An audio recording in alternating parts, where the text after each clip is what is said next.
Sama-sama tayong magiging Saksi!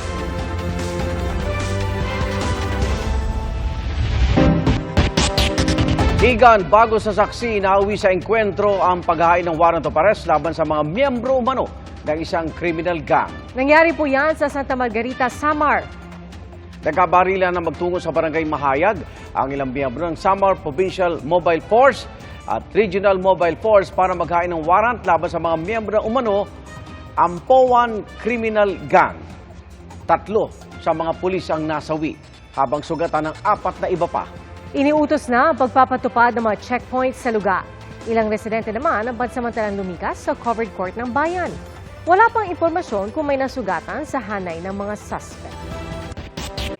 Mga kapuso, sama-sama tayong maging saksi. Mag-subscribe sa GMA Integrated News sa YouTube at para sa mga kapuso abroad, samahan niyo kami sa GMA Pinoy TV at sa www.gmanews.tv.